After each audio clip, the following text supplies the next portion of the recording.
Hi, everyone. Welcome to the Weird World Podcast. My name's Carrie. Hi, I'm Dean. And it's just the two of us. That's a couple times lately. Lonely times. Yeah. Wow. Kids too busy or just not responding to text. Well. Or however the case may be. Yep. So what do you got, Dean? I have a story about a ghost town. But it's much more than that. I like ghost towns. Yeah. Mm-hmm. Do you? Mm-hmm. I think ghost towns fascinate almost everyone. Have you ever been to one? I feel like I have, but I was a kid. Well, me too. Yeah. It might have been Bodie, California, which I'll talk about in a second, actually. I'm not positive, though. I mean, it was a long time ago. We should go there. How far away is it? It's pretty inaccessible. I mean, it's here in Northern California, but it's not. No, I know. It's a few hours. I think, hours away. Isn't there one called Calico in SoCal? There might be. Maybe I've been to Calico. That's where I've been with my parents. I could have been there then. I'm going with that because, as you know, I grew up in Southern California, as did you. I am. Oh, I think You're aware I was of that? aware of that. Yeah. Huh, you know a lot about me. Ghost towns are pretty big. You know, they have basic cable television shows about things like that, or at least about abandoned places, some of which are in ghost towns. Yes, That's kind of a big thing. The eerie, stuff and the places that people left behind is, I think, the big hook to those kind of shows, where it's just eerie. It's just weird to find these things, these structures with no one there. But one of the other things that I always found interesting is the story behind the ghost town, the why, not just the strange stuff that's left behind. Most places, most ghost towns that are left behind are deserted for, I would argue, two core reasons. They are either the thing they did or the thing they had to make them thrive for some amount of time stopped being valuable, or they ran out of it. Right. Or other places did what they did better or cheaper. So it's kind of the same thing. It's kind of variation on that. And the other thing is that, and this kind of dovetails with what I just said, is that something, usually a mode of transportation, passed them by. The rail line didn't go by, or was moved or shifted and stopped, going near and through that town or highway or whatever. So those are the two main reasons. Some transportation thing passed them by, or whatever they had that made people want to live there went away. Mm-hmm. One of the most famous ghost towns in the whole United States is Bodie, California, because it lies in the rain shadow of the Sierra Nevada mountains. Because of that, there's no real reason anybody should have ever lived there. It's pretty dry, and it's very high. It's over 8,000 feet in altitude. But it did have one thing. Do you know what that thing is? No. You've heard of Bodie, haven't you? Yes. It's maybe the most famous ghost town in America. Really? I think so. They had gold. Oh. For not that long, though. In 3 years after 1876, when the first gold was discovered there, it went from 0 people, basically, to 10,000 people in 3 years, and over 2,000 structures. By the end of 1880, many of the miners were already starting to leave, kind of typically going to the next get-rich-quick kind of boom town. Yeah. Because by late 1880, it was already clear most of the gold was starting to play out. That's how fast it went. It still survived. It still is productive for maybe a couple more decades. Yeah. But even by the late 1900s, there's hardly anyone there. And by late 1800s, and by about 1915, it was truly a ghost town. So it was very short-lived, but it left behind these pretty relatively pristine buildings, and quite a few of them. And today it's just, these rotting wooden buildings with tumbleweeds skidding down the middle of the town. And it's become a tourist destination. Right. Because of that. Bodie's existence was based on that one transient thing. Is, again, not uncommon at all. It's pretty common to ghost towns when there's just no good reason for something to be there except that one reason, or they go away. Yeah. Or, even big cities, I would argue that Phoenix has no business existing. It's just there's just nothing in Phoenix. Why? What's the reason for it to be there? It's like by a river or by an ocean, at a port, along, whatever. It's just, I don't know. Sorry. Well, so sorry, Phoenix. Why does anybody live in Arizona, period? Then? I couldn't agree more. It's too goddamn hot. Copper. I don't know. Maybe that's why Maybe Phoenix was. I guess there is a river that runs through it. Phoenix? Mm-hmm. Is there? No. Arizona. Isn't there? I don't know. Maybe. Colorado River. Well, on it. That's the border. Oh. So there are also countless towns throughout the American frontier that kind of blew away because a railroads leaving them are being some of the town nearby being chosen is super common to just leave a town to wither and die when that rail line didn't come by or shifted to some other place. It can also happen with major highways. Route 66, famous American highways, really was just kind of a collection of different rural byways and such that became a famous, the first really interstate route in the United States. It shifted, I can't remember when, and suddenly Oatman, Arizona, on the old Route 66 was no longer on Route 66, and it was a ghost town within not that long of a time. Really? It is right now, yeah. That was the life-giving vein that made Oatman, give Oatman a reason to exist. It shifted and it went away. Huh. Jamestown, the first English permanent settlement in the Americas, as you might know. Mm-hmm. How can you never hear about Jamestown, Virginia these days? The reason is because no one lives there. And it's been actually a long time. It's really nothing more now than a site for tourists and archaeologists, but Jamestown was repeatedly attacked by Native Americans throughout the 1600s, and they often would burn the town down. Oh, and so they burned it one more time in 1698, and the leading citizens of Virginia said, screw it, and they moved the capital to Williamsburg. And so basically Jamestown just at that last time wasn't rebuilt after the latest fire and never was a city again. It's a ghost town now. Oh, that's interesting. So are there buildings or anything there? There are. I honestly don't know how many of them are, if any, are from real occupied Jamestown time as opposed to, reproductions of them for the reenactments they do with the people saying, "Here you hear me, I have a flagon of ale," or some bullshit like that. I'm assuming they must say that. I've never been there.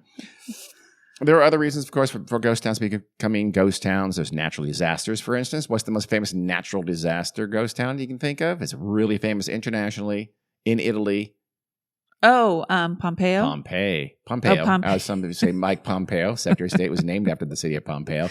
Different town, though. The one I'm talking about is Pompeii, which was destroyed That's what I meant. by volcanic activity when the nearby Mount Vesuvius, I think, right? Yep. Went off and buried it in burning hot ash and left the people I've been there. in situ. Have you really? Yeah. That's right. I keep on forgetting went to Europe without me because I didn't know you.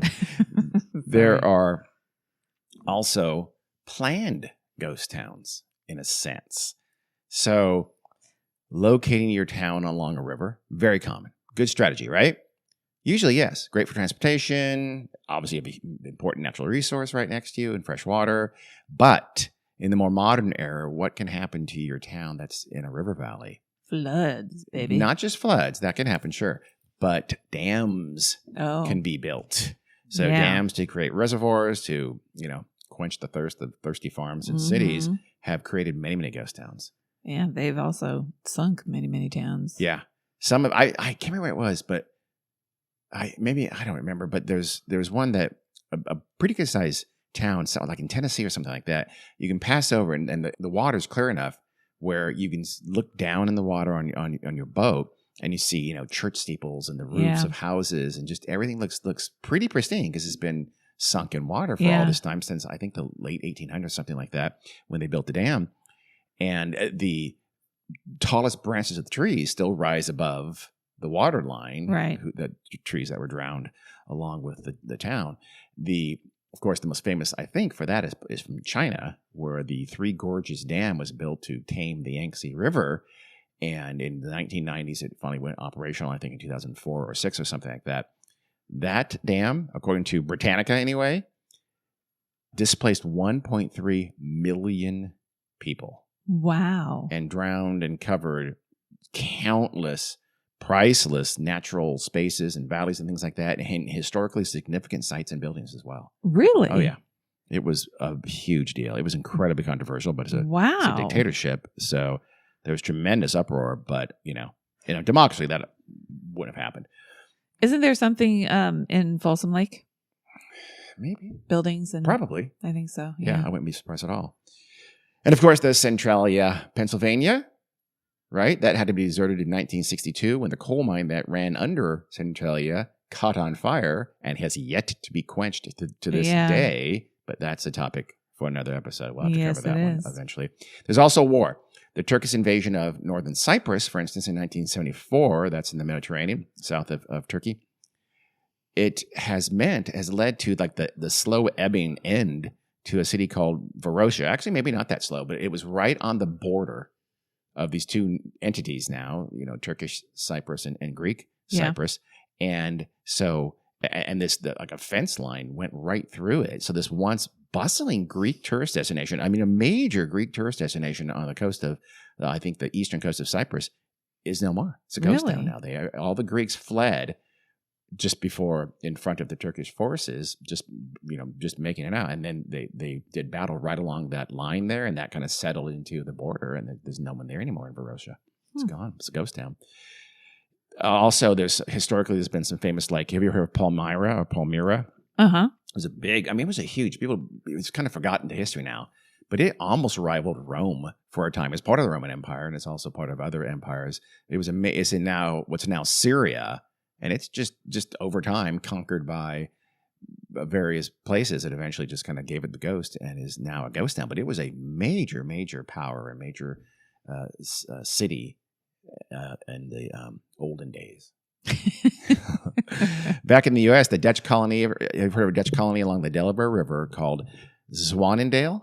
No. Yeah, it was started in 1631 by 28 hardy pioneers, and then it lasted exactly 1 year, because the very next year, the Native Americans massacred them, every single one of them. And when the 52nd wave people got there and saw the carnage, they said, nope, and they went back. Yeah. And so it lasted a whole year. But for Port Chatham, Alaska, there was a different kind of war, quote unquote, that led to it becoming a ghost town. And that's going to be our story today. Port Chatham was abandoned in the middle of the 20th century due to, in a sense, a war with monsters. Oh, interesting. Mm-hmm. Never heard of it. You're about to. Okay. First, let's start with some history of Port Chatham. We just had a history of ghost towns. We did. Now let's do a history of Port Chatham. It's on something called the Kenai Peninsula. That's a huge peninsula that juts kind of southwest out of the bottom of Alaska. Think of Anchorage and then go south, and then there's a major little kind of appendage there, the south central Alaska. It's got tons of salmon and crab in the frigid North Pacific Ocean, but pulling those things from the sea gave it a reason to be there. And originally, of course, it was the native Aleuts. They'd been there for centuries in the Kenai Peninsula, fishing, hunting. It's a very rocky, mountainous, heavily forested area. Okay. And they survived in small groups all along the peninsula there. And they lived with moose, wolves, and some of the biggest bears in the world. Because just near, if you keep going from Kenai Peninsula and keep going southwest, you find Kodiak Island, which, as you know, that's where the Kodiak grizzly bears grow to be the largest land carnivore in the world currently. Up to 10 feet tall and 1,500 pounds. Good sometimes Lord, bigger. Could you imagine? That's insane. Polar bears actually, technically on average, polar bears are a little bit bigger than Kodiak bears, but individual Kodiak bears have been the largest, right, yeah, single animal land carnivore in the world today. Huh. Yeah, just a massive, massive creature. They don't, they almost never have attacked people. I wouldn't want to be anywhere near one. Take my chances, but they basically live on salmon and berries and stuff like that. Mm-hmm. But they'd probably eat a person if they could. Oh, I think they would. Yeah. I think any bear would. If it was, if it's easy, let's do it. Russians began joining the Aleuts in the 1700s, often intermixing with them, as a matter of fact, intermarrying with them. But still, the area remained very sparsely populated, and a lot of it was unexplored, this whole Kenai Peninsula, right? Mm-hmm. That last part, the unexplored part of it, brought Captain Nathaniel Portlock to the area with his little flotilla from the British Navy in 1786 that was exploring the North Pacific. Right. I don't know if that meant that Alaska was already on the market from Russia and Britain was thinking about buying it, because the United States would later buy it in 1867 from Russia. I don't know if that was the reason because Alaska was technically Russian territory Right. then. But still, this British naval explorer was tooling around the area. And it is said that he tucked into the little sheltered bay at the southwest end of Kenai Peninsula. It's now called Catchmark Bay. I don't know if that's how you pronounce it. Kachemark. And it's not clear. So it's kind of a big deal. It's almost like a claim to fame, which is weird because I've never heard of Nathaniel Portlock. But No. those people's like, yeah, no. Hey, Nathaniel Portlock was here. Okay. Pretty impressed, right? In reality, it turns out, I guess historians have looked at the record and he probably didn't even go there. He probably just anchored nearby. But so what? Let them have their famous Nathaniel Portlock sighting, okay? Regardless, though, in the early 1900s, an American company set up a cannery at the southwestern tip of the Kenai Peninsula, again, in this Catchmark Bay, right? Uh-huh. And they built a little harbor there, for boats. They bought a fishing fleet and some transport boats, and they started setting up canning salmon, mostly salmon, I believe. Thus, a town was born around these operations. Actually, 2 towns. You'll hear this, Port Chatham, and also a village called Portlock, named after the incredibly famous explorer. Yes. And you'll hear these used interchangeably as if they're one village. They're technically, I guess, 2, but they're close together, and I'm going to use the same way. I'll probably going to call it Port Chatham throughout, but Portlock is right next door and kind of the same, essentially, little village there. Okay. Other settlements grew up around the cannery, and other operations opened nearby. There were fishing and other canning facilities. There was cold storage plants, and then a mine opened up nearby to mine chrome. Really? It's not a precious metal, but an important metal. So by 1921, this Port Chatham, Portlock area was worthy of a post office. The federal government sent a postmaster. I don't know. With the United States? Yeah. This is 1921 now. So Alaska's in the United States. Oh, okay.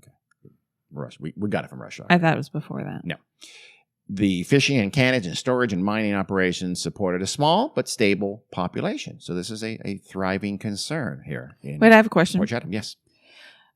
When we acquired Alaska from the Russians, did we kick the Russians out, or did we let people who lived there stay there? There's some Russian names in this, so I think we let most of them stay there. It was always very, very thinly populated by Russians, though. Oh, there was never a lot. Russia didn't do a whole lot of colonization over there. Remember, it's on the Siberian side of Russia where not a ton of Russians lived at the time in 1867 when they sold it. Yeah. So just curious. I don't think there's a whole lot of Russians there anyway. Okay. I'm sure we let them stay. That's nice. It wasn't long, though, before strange things began to happen in Port Chatham and around there. So before long, whisper started that there was something out in the forest. And it was out there. It was scary. It seemed to almost crowd them from the forest toward the sea and kept them, close to shore. It was as if, when you went out to the forest, things were watching you. Sometimes worse. You'd hear sounds. You'd hear footfalls. It was almost as if the town of Port Chatham was indeed under siege by some creature or creatures in the forest. Bears? These people have been around bears all their lives. They didn't think they were bears. Oh, that seems like the most obvious thing, yes. Yeah. But they didn't think so. They thought it was something more ominous than that. So the first big event in this, what I'm calling the siege of Port Chatham, happened, some sources say it was about 1930 or so, when the mostly native and Russian, or mixed, workers at the A.N. Nilsson cannery operation, the main cannery operation there, had become just on edge. Many of them had seen something nearby the cannery, like on the outskirts in the woods, and just they saw something looking at them. They, again, were hearing sounds. They felt like they'd been watched, and most of them became afraid to leave the immediate perimeter of the facilities. Finally, they had enough, and again, the exact date of this is unclear, but they had like a wildcat strike. All the cannery workers said, that's it. This is scary. We're out. And they left their jobs. The wages were simply just no longer worth the fear that they lived every day by working in that area. So it's said that records from the cannery management indicated the native workers had walked off the job due to, quote, something, unquote, in the forest that terrified them. Oh. So this is big. The cannery was the lifeblood of the area, and those jobs were hard to come by. So it had to be something. Whatever that something was that scared them away had to be pretty scary for these people to walk off and leave those decent jobs. Luckily, though, for Port Chatham, Portlock, after the winter was over, the company, I guess, went to the workers and cajoled them back. I don't know. The security? I don't know what they did. Yeah. And they got them to come back and work, but still, the workers would say that they'd always keep a wary eye out into the woods, thinking and sensing and sometimes seeing something out there. Huh. They would see these big dark shapes out there, and they always felt kind of watched, as if something was waiting for them out there. Things finally took a more overtly violent turn in 1931 when a man named Andrew Cameluck went out logging. Sounds weird. A single person's going out logging, but that was not uncommon. Single people would go out there, individuals, and I don't know if this is before there were organized logging efforts or not, but sometimes people would go out and just cut a few trees for fuel or just to trade, whatever. So that's what he's going to do. Okay. Seems hard, doesn't it? Oh, yeah. Like just sure logistically, how does one person... How do you get the log back, Andrew? Yeah. I'm not sure, but it said that's the story. I guess a smallish log tree you could do by yourself. I guess, but you still have to have something to pull it back, I would think. So... Well, cut it. Yeah, that's true. If you cut it there. To make multiple... Yeah. Yeah, okay, I suppose so. But anyway, he went out to the forest. He's going to do a little bit of solo logging. Yeah. And Andrew Cameluck did not come back. Uh-oh. When friends searched the woods surrounding Port Chatham for him, they found him dead. Was he in pieces?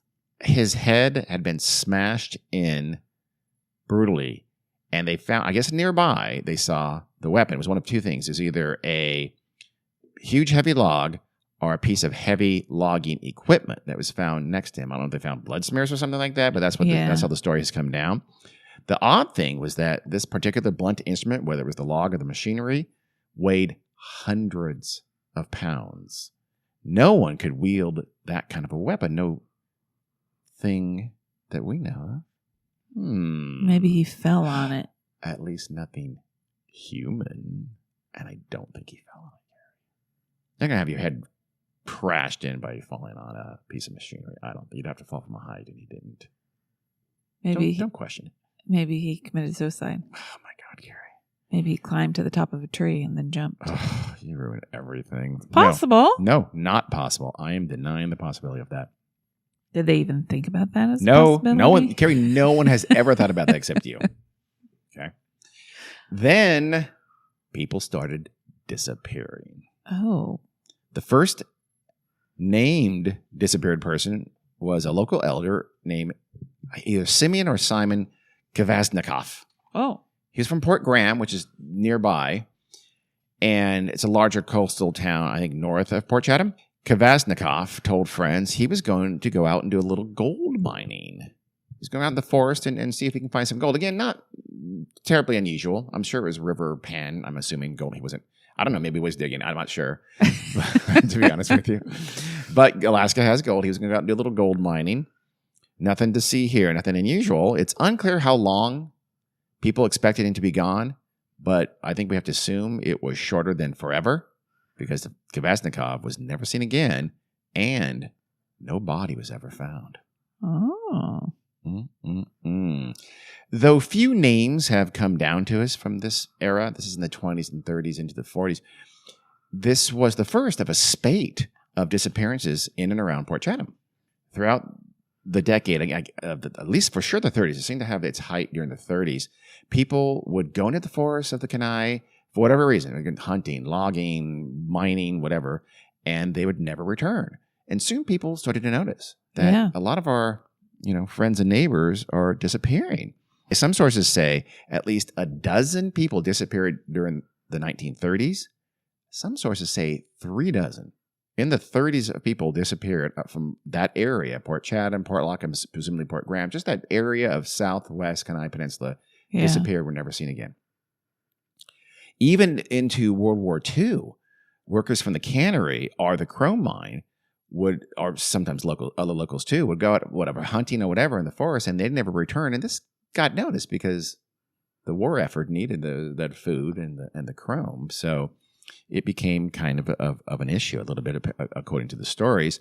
But worse yet were the bodies, because not all of these disappeared folks never turned up. None of them turned up alive, but sometimes a body would wash up, I guess, kind of come down the river or something like that and wash up on the beach, on the shore, on the coast there. Yeah. And people would find it, and usually they were horrifically mutilated. Really? Badly damaged. Some said that the way they were mutilated didn't look like anything a known animal could do. So people are getting even more terrified. Could they determine if the mutilization, is that what it's called? Mutilation? You know what? I hope it is. Actually, I hope it's not. But either way, go with it. I fixed it like for myself. No, mutilation's a fine. It Mutilation happened in the course of their death, or could it have been done afterwards? You know what I mean? It's hard to say. I apparently, I mean, there was like terrible, jagged, gaping wounds that looked like some kind of something did it, but not, didn't look like bear or wolves to these people, presumably. Wonder why. Yeah. As we teased at the start, Port Chatham would eventually be abandoned. It's a ghost town now. But the strangeness lasted even beyond the survival of the village. In 1968, for instance, an unnamed man living around the bay, Catchmark Bay, whatever it is, went out to hunt goats. You heard that right. He was the man who'd like to kill goats. It's weird. I don't think they're wild goats. I'm not positive. Were they feral goats? I don't know. They must be. I don't know. Are there wild goats in the Kenai Peninsula? I honestly don't know the answer to that, and I didn't look it up. So maybe, or they could be. Either way, he's out hunting goats. And while doing this abomination, it's a good thing Erin's not here. She'd be very upset right now. The man later claimed he suddenly saw something massive darting amongst the trees. He's out hunting goats. He's got a gun. Something big is out there in the forest with him. He freaks out. He feels like it's closing in on him. It's coming toward him and at him. And so he just takes off. He flees, and he finds himself in this life and death chase with something big, some huge creature out in the forest that's gaining on him. And he couldn't identify what it was. Is this during daylight hours? I imagine, yes. I don't think you go night goat hunting. I wouldn't think so. Maybe either. you do. I don't know. I think it's daylight, yes. Luckily for him, though, if not for the goats of Alaska, he survived to tell his tale. So he's able to either outrun it or it stopped pursuing him. Yeah. 5 years later, in 1973, 3 hunters were out in the woods. 1973, you said? Yeah, the guy who was chased was in 1968. So this is beyond. This is near Port Chatham, but Port Chatham by this period is already a ghost town. So we'll hear more about that in a minute. Gotcha. But so 5 years later, 73, 3 hunters are out in the woods. Presumably they're not out hunting goats. I don't know what they're hunting. Maybe moose, deer. I don't know. They were set upon not initially by some creature chasing them, like the guy in 68. But they were set upon by a sudden violent storm. So they hunkered down, got their tents up, and were going to wait out the rain. On the first night of doing that, though, as they lay in their tents, trying to stay dry, they began to hear something right outside their tents.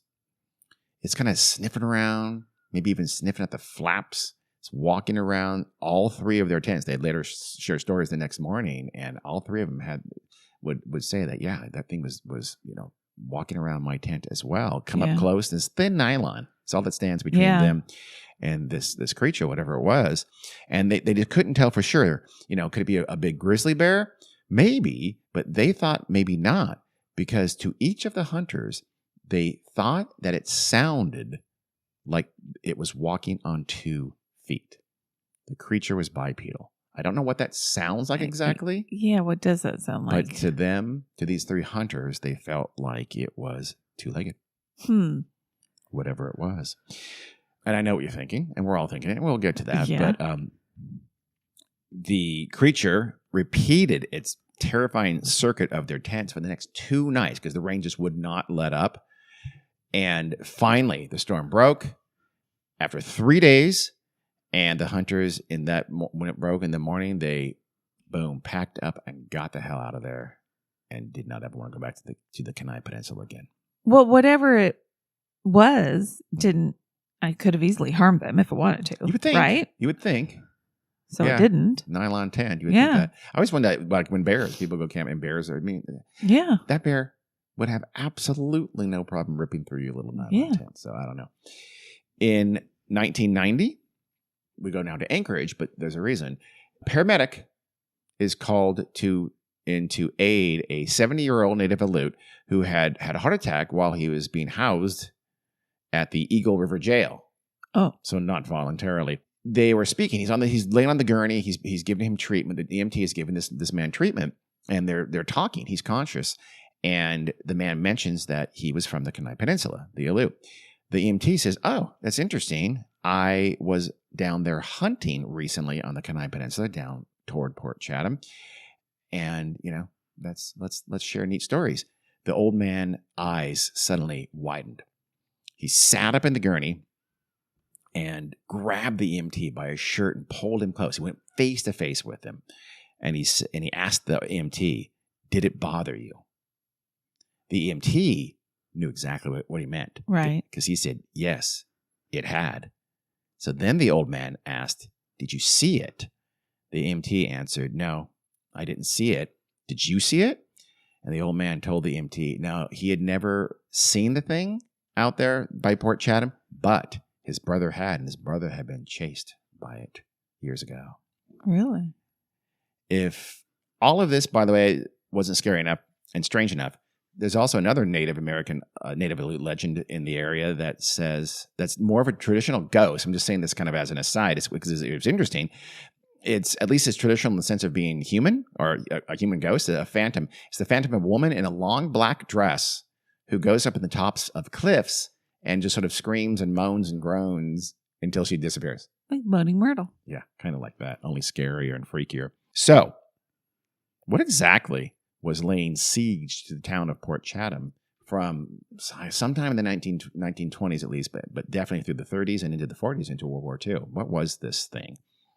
First, let's recall the cannery and how those people left because they saw something out there, some big dark creature out there in the woods looking at them, monitoring them. But nobody was ever caught or killed or disappeared. No, not from that cannery anyway. So they're just a bunch of babies. Well, no. I mean, they could have been out there waiting for its turn, and they were smart enough not to go out into the forest around there and stay close to home there. Let's also remember how the solo logger got his head bashed in by something with immense strength, and by the way, presumably opposable thumbs, if it can pick up a piece of machinery or a big log or something like that. The goat hunter, he was chased by something big and dark. The three hunters caught in the rain, they were terrorized by something they thought on two legs skulking around their tents for 3 consecutive nights. How about the mutilated bodies washing up on the beach with injuries that people thought didn't look like normal animal injuries? There are some other little kind of incidents and evidences that might point us in the right direction. To wit, one thing that got lost in all this, the stories of serious things like chases and things like that, it was that a lot of locals often reported finding trees, large, full-size grown trees, ripped out at the roots and just tossed aside. What would do that? What could do that? A giant. Mm-hmm. Paul Bunyan. Paul Bunyan is one option. I like that. There was another incident. I'm saving now because it leads us in the right direction, I think. It happened in about 1930, or at least somewhere around 1930-31. It might shed some light. It happened to a Port Chatham resident named Tom Larson. He went out to chop some wood for fuel and also to make fish traps. And so he headed for a river. I don't know what river it was. When he got close to the river, he froze in his tracks.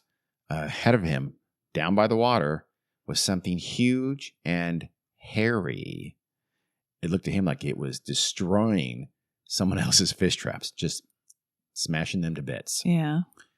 He had his rifle. You always carry your rifle around in the bush in Alaska. And he leveled the rifle at this creature by the river, trigger on the finger, and he just couldn't pull the trigger. Couldn't do it. You mean he couldn't pull the finger? Either way. Trigger on the finger? You've never heard that said that way? No. Absolutely. Give me my Sharpie. Finger on the trigger. And he couldn't do it. He would later, it was just seemed too human-like to take that shot. Mm. We're getting there, aren't we? And again, Yes, I know we people are. are saying, obviously, and it is obvious, but let's have open minds. Around the 1930s, a group of hunters were out tracking their quarry. It was a bull moose. They were moose hunting. So they're tracking this moose by its prints. Its prints, you know what I mean? And its hoofs. Is it moose? Prince, yeah. Okay. Soon they noticed that it appeared something else was tracking this very same moose. Ooh. That something else left 18-inch human-like footprints. Well, gee, I wonder what this could be.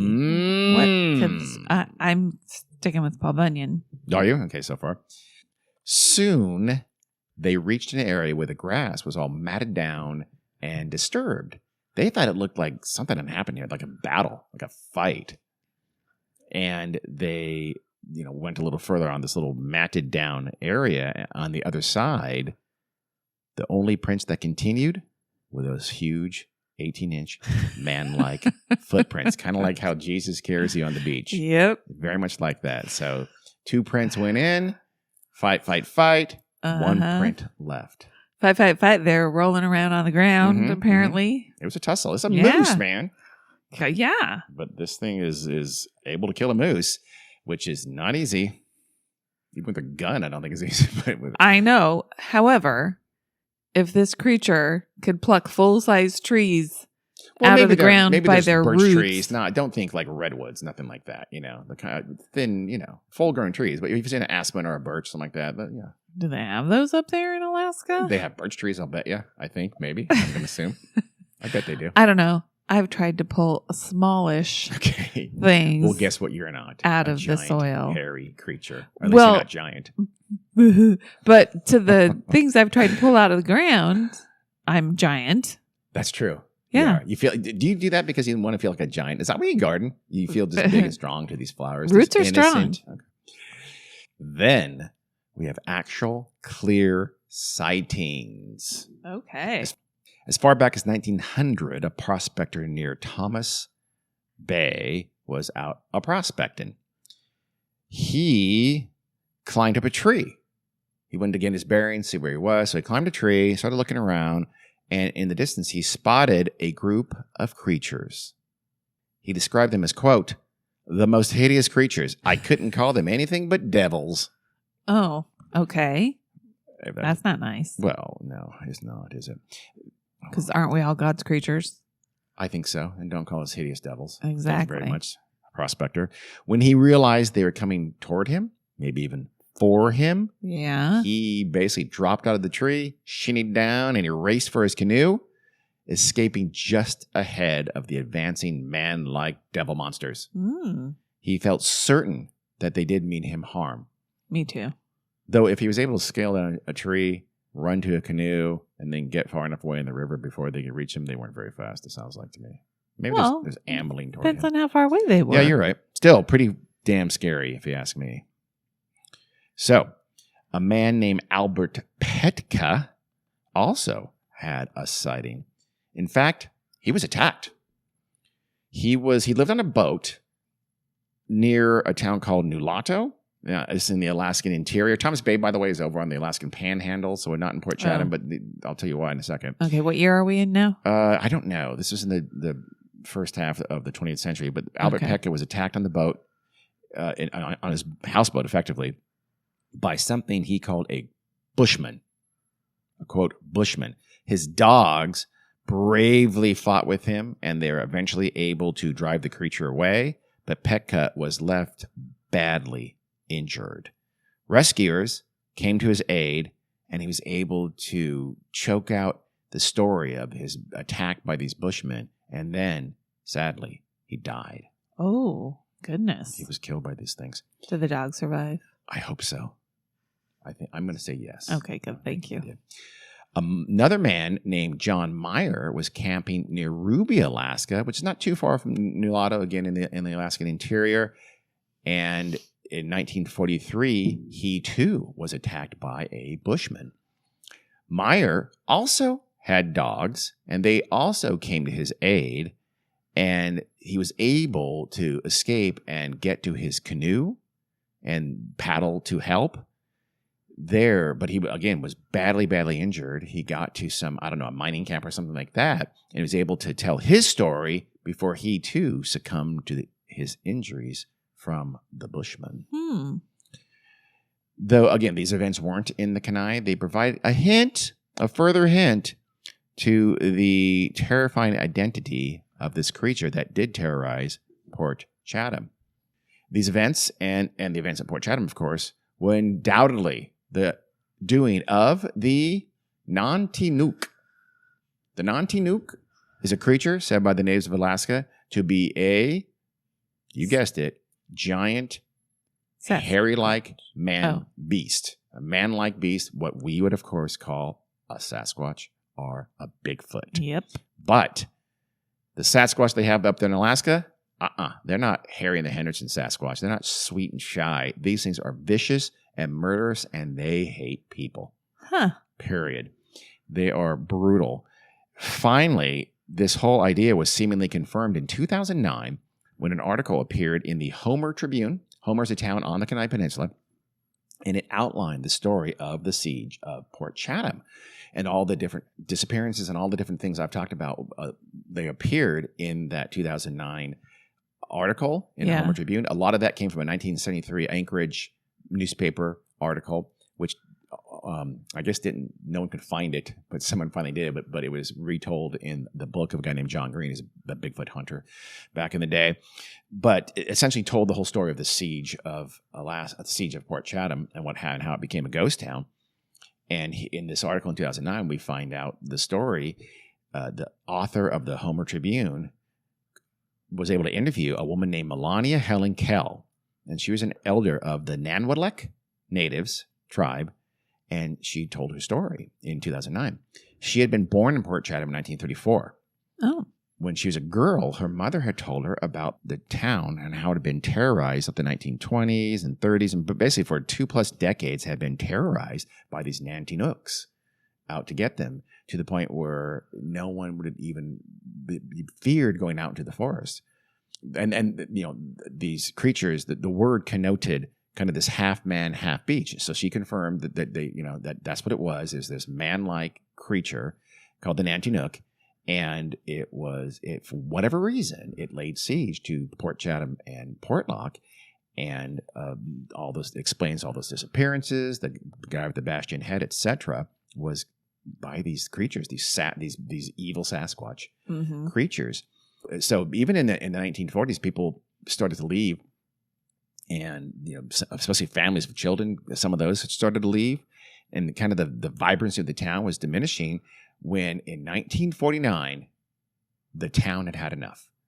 Everybody, all the adults of Port Chatham / Portlock got together one fateful night in 1949 and said, what are we going to do about this? This has gone on too long. What can we do about it? And eventually, after I imagine hours of debate, they came to the final sad conclusion. They have to go. The entire town decided en masse they cannot coexist with this Nantinnook, and they would leave Port Chatham, their homes, their school, everything. They'd leave behind, never to return this terrifying place. How many people was it? It doesn't say, but it was not an insubstantial settlement. Yeah. There was, it had to be a couple hundred of people. Huh. And virtually overnight, the only thing left in Port Chatham was the postmaster and his post office. That was it. And then finally in 1950 or 51, the federal government said, okay, well, there's no one there to get mail anymore. And they closed that down, and he was able to leave as well. So virtually overnight, Port Chatham, Alaska, became a ghost town because these vicious Sasquatch creatures didn't want them there. So, You probably also know where we're going here, but it's a great story. It's a great legend. Does it hold up? Let's find out, shall we? Well. So how about that mass walkout of the cannery because they're afraid of that thing in the woods that was looking at them? Well, most of the sources say that happened in 1905. It turns out the cannery had not even opened in Port Chatham in 1905. So there was no central employer. There's no one to go to and say, we demand that you, and have some kind of strike and have some kind of walkout. There's no such thing. But in 1905, there's just various, people living and fishing and things like that. It was becoming a town, but there's no central big employer like that yet. Right. Some people say, okay, it happened in 1930, and the cannery was in existence by then for sure. But that still doesn't work because guess what? There aren't any company records saying the people walked off the job because of something terrified them in the forest. They're just a check of the records after the fact, to the degree they exist, has no mention whatsoever of any kind of something, let alone or even any kind of walkout, any kind of labor action whatsoever. Yeah, that never happened. So it's fiction, essentially. That kind of initial story. Another fiction is the two Death's Door stories. Right. First of all, I don't know if you noticed now, but didn't you find it incredibly convenient that these two people who could be eyewitnesses to these attacks by this Sasquatch creature both live just long enough to tell the story somebody and then die? Because I think the writer of these stories is much more interesting if they die, but they've got to tell someone first. Otherwise, you don't have a story. But they write it down in their blood. And so the Pekka, right? He was the guy who lived in the boat who was rescued. The rescuers came to him and he was able to choke out his story before they died. How? He lived there alone with his dog. How did anyone know he needed their help? That makes no sense. So there would have been no rescuers. He didn't have a phone or anything like that. So that makes no sense. And then the other guy, he was alone with his dogs on his boat when he was able to go to help. Yeah. That just his name, that was John Meyer.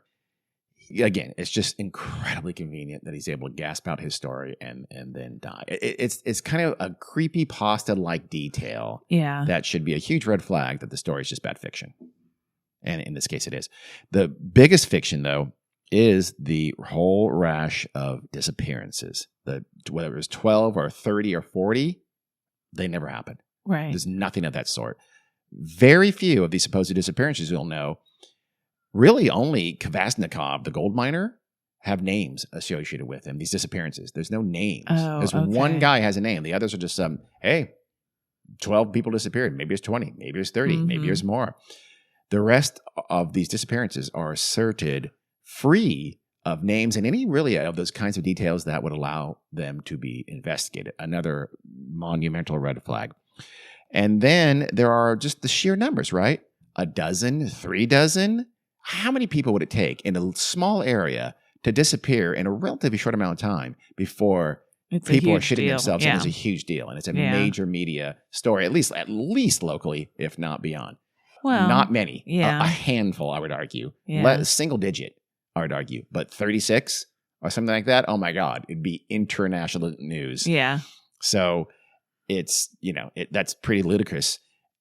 When you read something like that, I guess I'm talking to listeners now. I know this, I'm on my soapbox now. You just apply your common sense to that. And just in that case, if there was 36 people went missing in 20 years in this very, very small part of Alaska, that would be a major story. It wasn't. You've never heard of it. That is a huge tale that it didn't happen. And then when you do that, I beg you, whatever source pass it along as pure unvarnished truth, never read that source again. Never trust that source again because they have proven to you that they are overly credulous and they'll pass along complete bullshit with a straight face and they're not a valuable source. They're disreputable. I mean, anybody can, sell a dumb story for $50 to a website. And that's what happened here. But more than common sense, we can also say that data backs up the idea, the claim that none of these people disappeared. Our old friend, the podcast Skeptoid, he did a deep dive on this and did an LexisNexis search, I imagine, of all. There's some kind of Alaskan, like a central clearinghouse of Alaskan media, Alaskan newspapers. And so he checked it from since its beginning all the way through 1963, which would have been about 14 years after the town of Port Chatham was allegedly deserted. Right. And he found basically one sort of possible disappearance in the Port Chatham area during that entire time. And wasn't even disappearance. Is one man died of a, quote, accident in 1920 with no further details in this short newspaper piece. There was one local missing person during this thing. So there's none of these horrible deaths that happened at all. And there's one local missing person during this period from that area. And that was, well, actually two, I guess. One incident is where two hunters left on a boat for a 2-week trip in 1917, and then it disappeared. The thing is, they didn't leave from Port Chatham, had nothing to do with Port Chatham. Just a little while later, when people were looking for them, they heard rumors that a boat like theirs was found in Port Chatham. And so when they went to investigate, the people in Port Chatham said, don't know what you're talking about. We don't have that boat. That's it. That's the only connection to Port Chatham of this one disappearance at all. Yeah. So no mass disappearances, no deaths by trees and heavy equipment. Yeah. And this is Alaska. People disappear in Alaska. Yeah. It's an unforgiving place. So there were also, of course, as you can guess by now, there were no mutilated bodies that washed up on shore. And as I think you were thinking when I was telling you just a few minutes ago, is what exactly does a mutilation that can't be done by an animal, a known animal, look like? Exactly. If it's ripped up, it's ripped up. Yeah. I mean, I don't know if they're measuring for bear claw widths or something like that. But what is it's one of those things like, it's one of those added details where the person making it up says, okay, and they found mutilated bodies, and they think, okay, people are going to say, well, so what? It was a bear. So I have to throw something in there that says it can't be a bear. Right. So you have the witnesses saying, oh, and it couldn't be done by an animal. That doesn't make any sense, but you add that detail to make it sound more supernatural, more unusual. So, and how about that native elder? Milan, I think her name was, who told the story to the Homer Tribune in 2009. Mm-hmm. Well, that is sadly, simply, and all too often the answer in these kinds of stories, but that's because she lied. And I'm not casting aspersions. Her own cousin said she did. Oh. It was a good lie. It was a useful lie. The woman made up her story to get people to stop going to Port Chatham. So Port Chatham by 2009 had already become a thing. Remember, there's this article in 1973. The whole story of the desertion by Sasquatch siege was kind of started before in the 70s, or maybe even a little before that. And this area had some meaning to her tribe, and so she told this story to a newspaper with the intent, okay, white people, stop going there and disturbing my ancestral lands. Oh. That was why she told that story. Of course, she didn't think that one through. I didn't understand how the internet works, because it ratcheted up the interest in Port Chatham tremendously.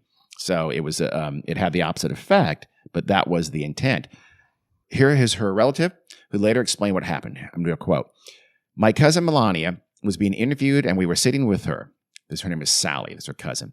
Melania kind of made up a story because she was getting tired of people asking if the story is true. She made up the story about how Bigfoot was killing people. It wasn't true. Everybody knows that, but it was not our place to say nothing. Not meaning Sally was much younger than her. Yeah. We all knew, but we couldn't just stop her. We were brought up in a way where we can't tell our elders they were wrong." So they're sitting with Melania. She's spinning a bullshit yarn to the newspaper. They knew it was nonsense, but they didn't say anything. Yeah. The siege of Port Chatham and the thing that supposedly drove the people from the village, all of it is nothing more than the invention of a dishonest internet hoaxer, effectively. Yeah. There's not even a there in terms of the supposed native legend, right? The Nantinak? Or Nantituk? I forgot how it's pronounced already. Sorry about that. Yeah. It's not a Sasquatch type of creature. It is much more like a boogeyman, that we have. It was... In fact, often the way that legend is told, and the name's not quite the same, by the way, it's a little different, but it has these kind of supernatural, spiritual elements to it as well. And it's thought of as a wild man of the forest who steals children. It's a myth, and the reason is to keep the kids close, just like the boogeyman is. Yeah. The modern myth makers sort of twist that now. They ditch the spiritual part of it, they ditch the boogeyman parts of it, and they turn it into a Sasquatch, but a mean, vicious, evil Sasquatch. But that's not a true characterization of the legend that's there. That's another very, very favorite thing of the bad kind of cryptozoologist is to find your Native American legend, your native whatever native you're in, their legend, and you either make one up or you twist one to fit what you want it to be. In this case, they did the latter. Yeah. Well, Go ahead. Port Chatham really existed and is now abandoned. Absolutely. Okay. But we know why. But we absolutely don't know why. The sudden abandonment of Port Chatham had nothing. The whole thing, again, Melania talked about how they got together in 1949. Everybody said that we have to leave. The 19 is too dangerous. Never happened. Yeah. Pure fiction. She was, again, a good lie.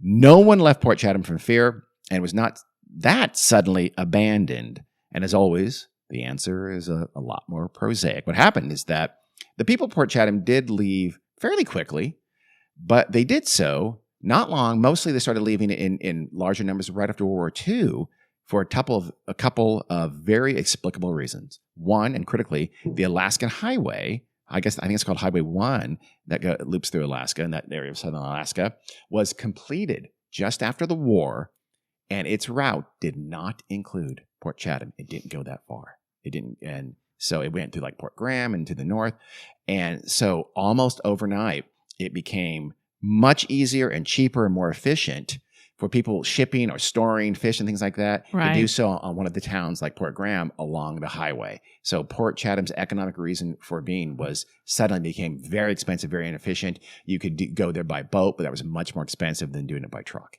Okay. So suddenly it's the classic reason for a ghost town. The thing it did well was done better nearby. Right. And then the A.N. Nilsson Company that operated the Port Lock Cannery, which was the main employer, they built a new and better facility in Seattle in 1950, and they just, a lot of the operations, they just catch the fish and then take it right down to Seattle. Yeah. And so they closed the Port Lock Cannery, I think a little before, around 1950. Huh. And that was then, or actually, I think a little before that, the price of chrome collapsed shortly after the war. And so the mine was shuttered shortly after that. So you have this triple whammy hitting Port Chatham very soon after World War II. And, the families and the workers and all the people, they left. Yeah. They moved to nearby towns where the cannery jobs were. Right. Or they just throughout Alaska or anywhere and beyond. And Port Jackson did become a ghost town. And it was fairly quickly, but it had nothing to do with Sasquatches and the siege. And then there's no dramatic meeting where they all decide to abandon their fair city. So, also think about this, like a rash of disappearances would be a major story. Can you imagine if an entire town said, we're leaving because we're afraid of Sasquatches are attacking us? Yeah. Oh my God. Even in 1949, that would have been, which by the way, was before Bigfoot was a thing. Yeah. Even it really wasn't invented until 1957 or 8, as you recall. Yes. And the simple fact is that most of the details were invented decades later by some, I don't know, like I said, some disreputable fake cryptozoologist. I love cryptozoology. It's one of my favorite subjects in the world. But if we're to be taken serious as a science, you need to reject these kinds of idiotic stories. They don't help. They hurt. Yeah. I'll be off my soapbox now for good. But really, you should demand. Well, maybe not for good. For the rest of this episode, which is pretty much done. But I mean, I know some listeners don't like it when we poo-poo these things, but it's a great story, but it's such an obviously, it's not like I like subjects where we go, I'm not so sure. And this one, we're really, really clearly sure. It's a great story, but we're very clearly sure. And that's what I was going to say. This isn't nobody knows. Yeah. This isn't like story. You never know. Yeah. We 100% do know it wasn't. I wish it was. It wasn't, but I thought the story was still worth telling. I hope you agree. Thanks. Sure. It is an interesting story. I hope our listeners do too. Me too. Okay. That's it. That's all we have for the town that dreaded Sasquatch. I'm leaning toward that. What do you think? Do you like that? Yeah, that sounds great. Okay. See ya. Thanks, Dean. Bye.